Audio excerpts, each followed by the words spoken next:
Generasi milenial nggak benar-benar punya kendala dalam menyadari adanya pergeseran zaman yang membuka sebuah kemungkinan baru buat mereka bahwa menjadi karyawan bukan lagi sebuah pilihan utama.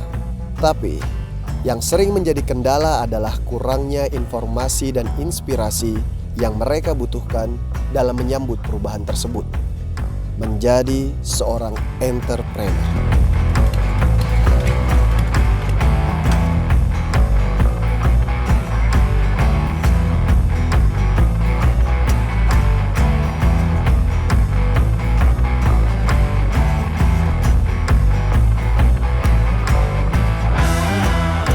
Halo Mas.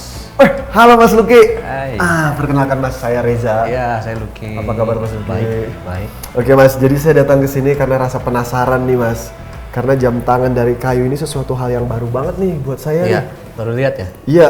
Nah, saya punya pertanyaan pertama. Kenapa brandnya namanya Matoa? Kenapa namanya Matoa? Karena itu memang paling sering orang tanya sih, kenapa namanya Matoa? Jadi awalnya memang saya karena sebelumnya bikin beberapa kali bisnis dan ternyata namanya kok nggak ada yang orang ingat gitu ya. Jadi nyarilah nama yang gampang diingat. Nama yang nggak susah disebut sama orang. Nama yang ketika kita cari di internet itu munculnya langsung brand saya gitu ya. Mulai dari nama yang pengen Indonesia deh gitu, jangan nama yang luar-luar. Mulai dari nama-nama kayu. Nah, udah riset sekian nama, ketemulah nama pohon Matoa. Pohon Matoa ini pohon asli Indonesia, hanya ada di Indonesia ya. Dia nama buah sebenarnya, buah Matoa, buahnya manis. Ya, filosofinya si pohon Matoa ini pohonnya tinggi dan besar, terus buahnya manis. Jadi pengennya suatu saat Matoa bisa tinggi dan besar berbuah manis begitu. Terus karena targetnya udah internasional, pengen orang luar negeri ketika nyari atau ngetik nama Matoa di internet, keluarnya langsung Indonesia, keluarnya langsung jam tangan kayu gitu. Dan sesuai dengan filosofinya, sekarang Matoa udah tinggi, besar, dan berbuah manis. Amin. Oke Mas Luki, saya sebenarnya masih lebih penasaran lagi sih. Boleh nggak kira-kira saya diajak buat ngintip ke proses produksinya? Boleh banget. Boleh ya? Boleh. Kita lihat nanti semua proses dari awal sampai akhir di sini semua. Di sini? Di sini. Oh, di bagian bangunan lain? Ya, di atas. Oke, siap. Lanjut kita ya. Oke. Kesuksesan yang dibangun menjadi sebuah hasil terbaik berangkat dari sebuah proses. Seperti halnya pembuatan jam tangan kayu ini.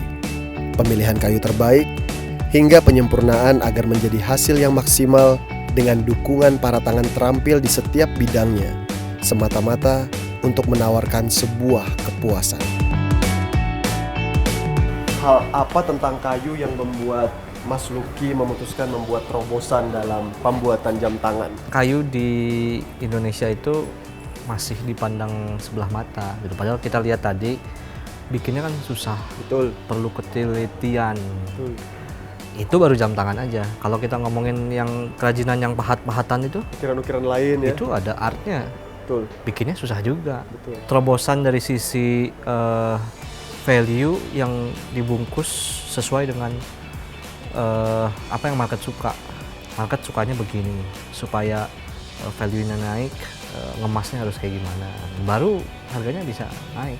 Dari kayu ada keunggulan dari sisi keawetan nggak Mas? Tiap jenis kayu itu keawetannya beda-beda ya. Jadi dia punya yang namanya kelas kuat. Nah yang kita pakai ini kayu ebony, itu juga kayu kelas kuat nomor 1 juga. Itu dari Makassar. Satu lagi yang warna muda itu kayu maple, itu yang dipakai untuk stick drum, papan skateboard. Jadi sebetulnya untuk pemakaian normal kayu ini kuat. Jadi kita kalau pakai jam tangan kayu itu benar-benar harus care gitu, nggak boleh careless sama si barangnya. Mas, sejauh ini udah berapa tipe yang diproduksi dan dipasarkan oleh Matoa? Kalau tipe sekarang mungkin ada 22 ya kalau nggak salah. Oke Mas, ini saya masih pengen ngobrol banyak nih. Tapi saya pengen ngajak Mas Luki ke tempat yang lebih santai, karena kalau di sini kayaknya masih working vibe nih buat Mas Luki. Iya. Ayo. Kita pergi Nongkrong. sekarang ya. Siap. Oke, siap. Ayo Mas. Ayo.